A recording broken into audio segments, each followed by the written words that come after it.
Vamos en Notimundo Estelar. Información inmediata. La Asociación de Profesionales de Gestión de Riesgos emitió un exhorto público al presidente para que presente el reglamento de ley que permite operativizar de mejor manera las acciones de respuesta y contingencia para atender a la población afectada. La noticia requiere profundidad. En Notimundo están los protagonistas de la noticia. En los estudios de FM Mundo estamos con el ingeniero Christopher Velasco, presidente de la Asociación de Gestión de Riesgos del Ecuador, para hablar sobre el reglamento de la Ley de Riesgos. Es urgente, es necesario, y eso precisamente, en eso consiste el pedido que han hecho al presidente de la República. Christopher, gracias por estar con nosotros, bienvenido. Fausto, qué verdadero placer, a todos los radioescuchas, un gusto poder estar con ustedes. Primero, permítame solidarizarme con las personas fallecidas por estos eventos que hemos tenido en estos días, y luego, claramente, digamos, desde una posición propositiva, hemos hecho un exhorto público a la Presidencia de la República para que el reglamento a esta ley que fue aprobada en enero, digamos, un esfuerzo de 12 años que hemos tenido por tener una ley, y en la transitoria propia que establece esta ley tienes un tiempo como para ya poder promover este reglamento. Sin ese reglamento lo que sucede es que la ley se queda en letra muerta y todavía seguimos operando de una manera desarticulada y el sistema todavía no logra consolidarse en lo que debería ser la garantía de los derechos de la población cuando tenemos situaciones de emergencia. Importante también precisamente hablar de las situaciones de emergencia, lo que ocurre en Tungurahua, lo que ocurre en Chimborazo, lo que ocurre en varias zonas del país, lamentablemente, por el embate de la naturaleza, y esto es lo que hace urgente. Esta coyuntura es la que hace urgente y prioritaria la emisión del reglamento. Sí, por supuesto, pero además de esta, la crisis económica, digamos. O sea, Fausto, yo creo que hay que transparentar a la ciudadanía y al país lo que pasa en los términos técnicos ya. Se había dicho que 800 millones costaba la atención al fenómeno del Niño y lo estábamos preparando desde el 2022 con una alerta amarilla, digamos.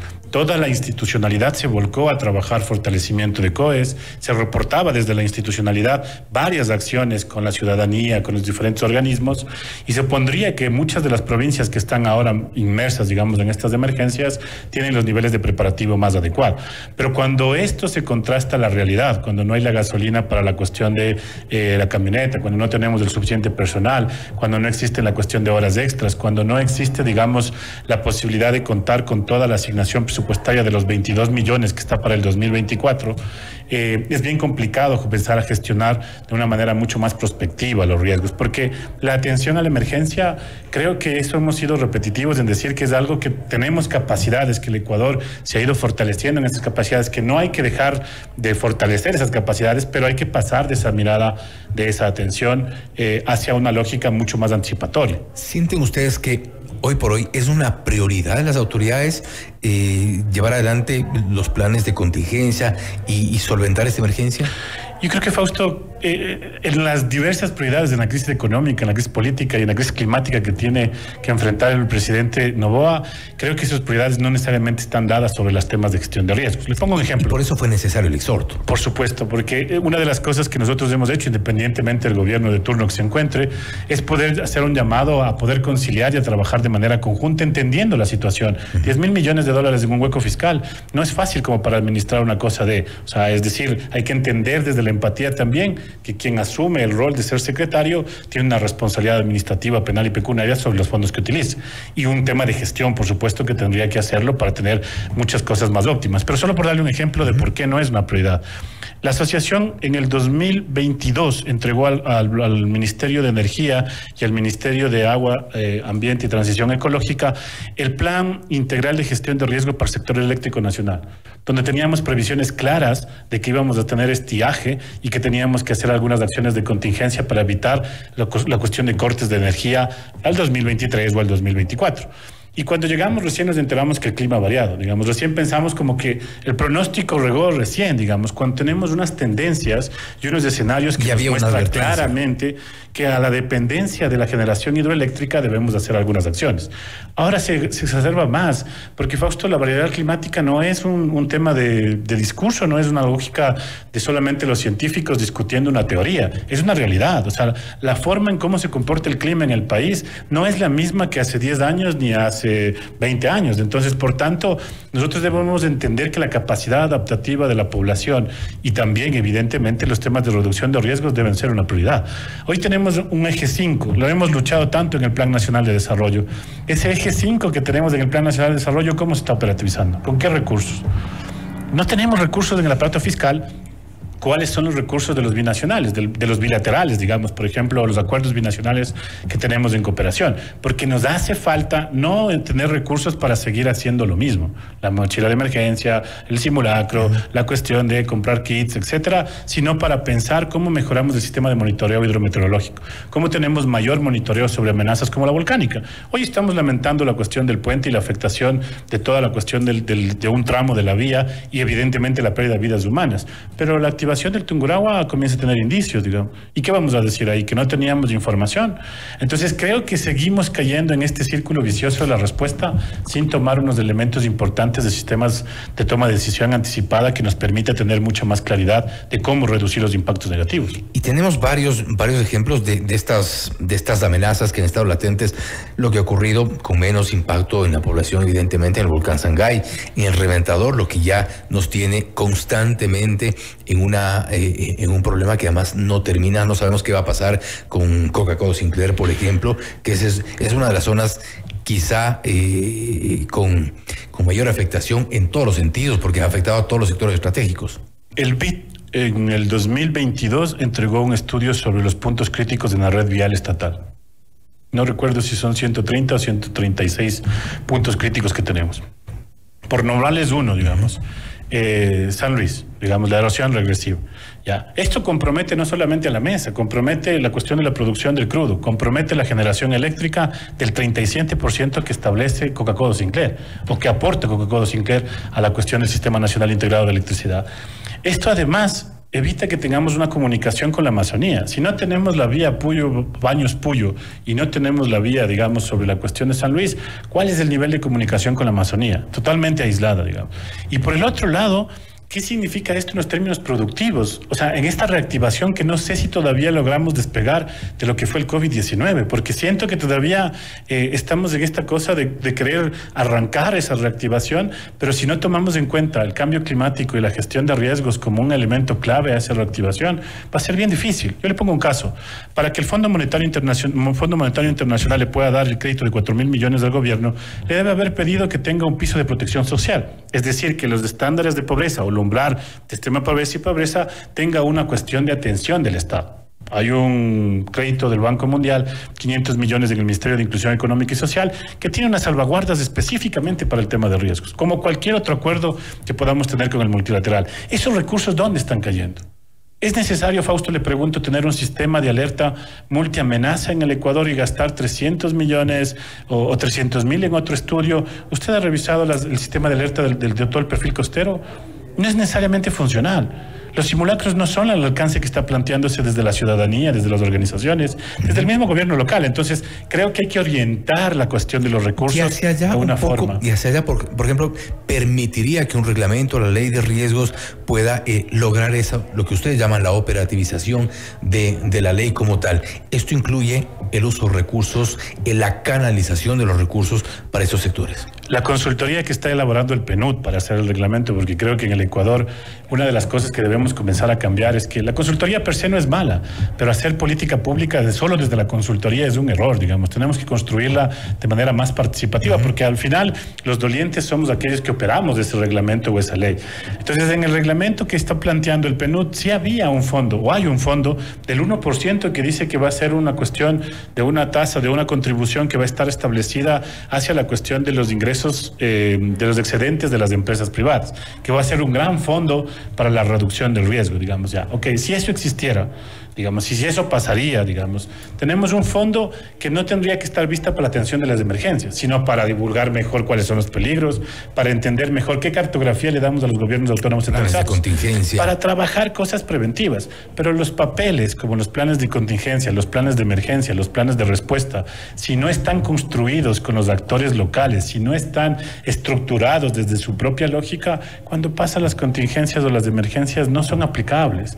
Entonces no tenemos que llenarnos de un montón de papeles, sino tenemos que llenarnos de mecanismos prácticos de la cuestión. Innovación. ¿Cuál es el aplicativo con el que trabajamos para ver los peligros en el país? Si la cartografía está en 1 millón, yo debería tener un aplicativo que me permita decir, estoy ubicado en la provincia de Pichincha, estos son los peligros que tengo, estos son los puntos de encuentro, estas son las capacidades que existen. Creo que hay que pasar a la innovación, creo que hay que pasar a una lógica de inversión sobre la evidencia, sobre la lógica de poder trabajar algunos temas también en los términos tecnológicos y en el monitoreo, que es fundamental. Haciendo la relación directa con lo que está ocurriendo, lo que mencionábamos al inicio, en Tungurahua, en Baños, lamentablemente también hemos visto imágenes desgarradoras de lo que ocurre en la zona de Chimborazo. Se han perdido decenas de vidas en algunos sectores. Lamentablemente no hay visos de que el clima pueda beneficiarnos en el corto plazo, y esto hay que tomar acciones. ¿Cómo en la práctica la emisión de un reglamento podría beneficiar, para poner un poco más ejemplos, un poco más aterrizados, a la gente de Tungurahua, de Chimborazo, de la Amazonía? Permitiría que los gobiernos autónomos centralizados, del poco presupuesto que tienen, lo puedan utilizar sin miedo que la Contraloría General del Estado les glose, digamos. Porque actualmente, ¿qué ha hecho el gobierno? Y es una decisión acertada, además. O sea, anticipar desde el Ministerio de Finanzas las asignaciones que les deben para tener una liquidez. Pero si, por ejemplo, en la compra pública, en la declaratoria de emergencia, digamos, no tengo reglamentado claramente que esa declaratoria me faculta hacer tal 1, 2, 3, 4 cosas para la contratación, cuando yo contrato fuera de esa lógica que ya está normada en una ley orgánica, la Contraloría va a mandarme a un ingeniero en administración de empresas a ver el término administrativo, pero no entender el contexto de por qué se hizo ese gasto. Entonces, en otro término concreto, digamos, podríamos hacer movilización y utilizo de algunas cosas que tienen que ver, por ejemplo, con albergues. No necesariamente deberían ser albergues temporales construidos dentro de las escuelas o las carpas, etcétera, que tenemos, sino también podríamos incentivar al uso de algunos hostales, por ejemplo, algunos hoteles, y buscar la reactivación económica. Una de las críticas más grandes, Fausto, ubicación también, porque uno de los problemas de los albergues es precisamente esa temporalidad que es a veces... Pero la reubicación es efectiva, digamos, en el terremoto del 2016, yo no llego de Manabí el día de hoy, y yo sigo viendo en Jama y en Pedernales, digamos, mucho de lo que tenía que reubicarse sigue estando en ese mismo espacio. Pero una de las cosas más importantes a eso es solucionamos Chunchi, solucionamos Alousí, solucionamos Tambán, solucionamos el tema de, por ejemplo, Macas, o solucionamos el tema, por ejemplo, de donde está la minería, Buenos Aires, cuando se cayó, se hizo este hueco, se me acaba de ir, Portobelo, además de Portobelo cerca, creo que hay una gran cuestión de un deslizamiento, macro deslizamiento en pleno centro de la ciudad. Entonces hemos hecho reubicación, la reubicación es muy costosa. Pero también tenemos unos problemas, por ejemplo, en que ¿cuál es el terreno que vas a ubicar? Yo le pongo una cuestión. Cuando pase un evento de grandes magnitudes en lo que significa Yuriquí, ¿qué vamos a decir? ¿Que es culpa de la naturaleza? No, es culpa de una lógica, de una construcción, de un desarrollo que no está contemplando estos peligros, digamos. Boyacachi está nuevamente también. Otra vez, digamos. Entonces tenemos, es como la Gasca, digamos, parece un cuento de que quién se justifica mejor. O sea, quién autoridad de turno justifica que no es su responsabilidad. O es de otros, o es del castigo divino, o es la naturaleza. No, los desastres son una construcción social. Mala planificación, asentamientos humanos donde no corresponden, no tener una recuperación de servicios ecosistémicos. El 43% de la red vial estatal está en pésimas condiciones. Usted vea la cuestión de la conexión entre Pichincha, Esmeraldas, Manabí, Santo Domingo. Tenemos puntos muy críticos y además tenemos cráteres, que no son ni siquiera huecos, cráteres. Y tenemos una vía como, por ejemplo, la cuestión de Guaranda, Guayaquil, en donde no está dentro de las alianzas públicas. Esa ha sido la que ha sostenido, digamos, el tránsito ahora cerrado en Santo Domingo, que es paulatino. Entonces, necesitamos pensar más integralmente. Yo no dudo de la capacidad del ministro Luque. Creo, además, que es una persona muy preparada para poder trabajar esto, pero necesitamos un ministro trabajando en obra pública y necesitamos un ministro trabajando en los temas de energéticos. En los sectores estratégicos, de acuerdo, porque tampoco se puede hacer de todo, el que mucha abarca poco aprieta. Y eso es algo que necesitamos tener claridades desde el gobierno, porque creo que justo escuchaba la entrevista anterior con el asambleísta y decía, en esta lógica de que la asamblea puede pedir legitimidad y que se han sido 22 leyes, podemos tener 100, pero si no tenemos 100 reglamentos para operativizar esas leyes, se vuelve complejo porque los recursos no hay. Entonces ahora tenemos que buscar que ese reglamento sea lo más pertinente posible, nos ayude a organizarnos mucho mejor. ¿Frente a qué, estimado Fausto? Ya ni siquiera lo que estamos atendiendo.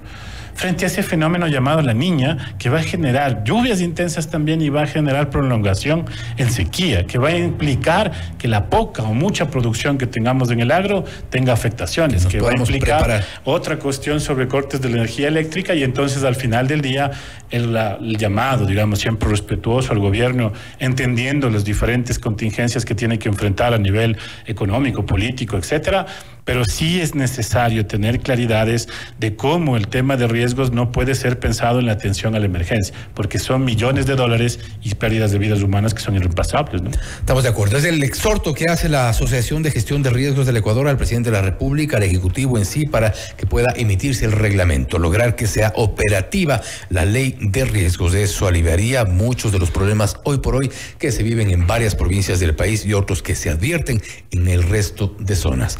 Esto es Notimundo Estelar, siempre bien informados. Noticias, entrevistas, análisis e información inmediata.